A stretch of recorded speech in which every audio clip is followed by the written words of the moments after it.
Yang ingin saya sampaikan ya, pasal 1 sampai 79 ya, MRP baca dan menafsirkan secara baik.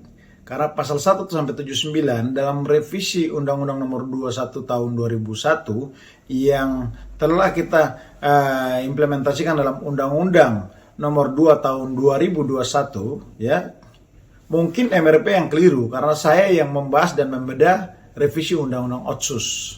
Sehingga saya pikir MRP yang harus membaca dan memahami serta menafsirkan bukan berdasarkan ya kepentingan kelompok tertentu atau kelompok-kelompok yang sudah terafiliasi di dalam MRP sendiri sebagai lembaga yang dibentuk pemerintah berdasarkan amanat implementasi Undang-Undang Otonomi Khusus Papua.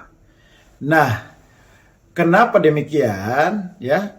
Karena DPR melakukan pemekaran provinsi di Papua maupun kabupaten di Papua tidak menghilangkan kewenangan MRP, tapi DPR dan pemerintah pusat dapat melakukan pemekaran daerah otonomi baru di Papua, baik itu provinsi dan kabupaten kota, berdasarkan amanat Undang-Undang Nomor 2 Tahun 2021, Pasal 76 Ayat 2. Jadi tolong MRP baca dan pahami baik. Yang kedua, ya, di dalam pasal 1 sampai 79 yang dimaksud, ya, di situ tidak ada yang memberikan syarat kepada MRP sebagai lembaga kultur, ya, dan juga lembaga yang mewakili agama dan perempuan untuk menyampaikan aspirasi yang sifatnya politis. Kenapa saya sampaikan aspirasi yang sifatnya politis? Karena aspirasi yang mereka terima adalah aspirasi demonstrasi massa yang syarat akan kepentingan politik praktis. Dan aspirasi demonstrasi masyarakat itu dikategorikan sebagai aspirasi kelompok. Itu bukan aspirasi masyarakat adat Papua. Kalau mereka mau menjaring aspirasi masyarakat adat Papua, maka mereka harus melakukan hearing dialog di 7 wilayah adat. Dan mereka akan mendengar apa yang disampaikan oleh masyarakat adat. Kemudian aspirasi itu yang dibawa dan disampaikan kepada Presiden, Menko Polhukam, dan DPR RI. Nah, tapi nyatanya yang MRP datang dan menyampaikan ke pusat itu tidak merepresentasikan masyarakat adat, perempuan, dan agama. Kenapa? Karena aspirasi kelompok ya clandestine politik yang menolak otonomi khusus Papua dan menolak pemekaran daerah otonomi baru di Papua. Pertanyaan saya, di Papua ini kan ada 7 wilayah adat. Dari 7 wilayah adat, tidak semua masyarakat Papua menolak daerah otonomi baru di Papua. Nyatanya, masyarakat wilayah adat Animha, yang hari ini kita bilang Papua Selatan, mereka mendukung 100% pembentukan Provinsi Papua Selatan. Nah, kemudian masyarakat adat Tabi mendukung juga untuk pemekaran dilakukan. Nah, masyarakat adat Saireri mendukung juga untuk pemekaran daerah provinsi dilakukan. Nah, masyarakat adat Mepago ya sebagian besar juga mendukung untuk pemekaran provinsi dilakukan.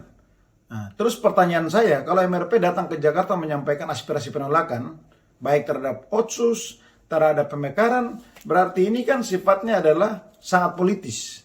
Tidak menggambarkan representasi mereka sebagai lembaga kultur dan representasi mereka sebagai perwakilan dari masyarakat adat, perempuan, dan agama.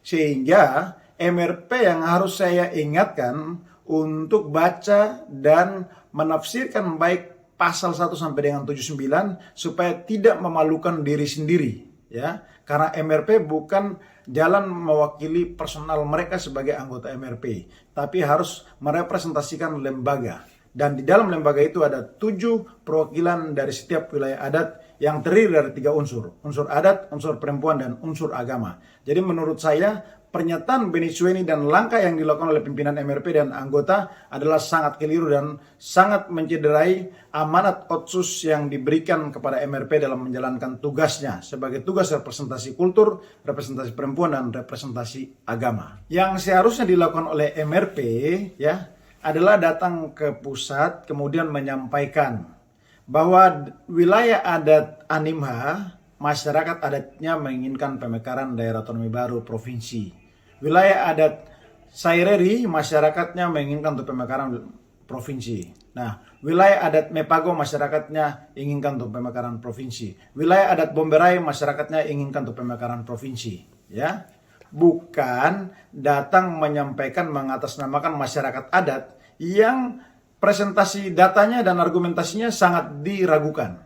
Karena itu berdasarkan kemauan pimpinan MRP, ya, berdasarkan kepentingan kelompok-kelompok tertentu yang sudah berbau politik praktis. Sehingga saya tegaskan bahwa MRP bukan sebagai lembaga politik dan tidak harus menyampaikan aspirasi politik yang sifatnya mewakili kelompok. Tapi harus melakukan tupoksi berdasarkan dengan mekanisme yang seharusnya mereka tempuh untuk memenuhi syarat dan amanat Undang-Undang Otsus nomor 2 tahun 2021. Ya, saya pikir proses pemekaran tetap akan berlanjut sesuai dengan amanat dan implementasi Otsus dan memperhatikan asas keadilan dan asas pemerataan serta asas proporsionalitas, sehingga tidak bicara berdasarkan kelompok seperti yang disuarakan oleh MRP, tapi kita bicara berdasarkan representasi aspirasi masyarakat Papua yang memang ada yang menginginkan pemekaran, ada yang tidak menginginkan pemekaran.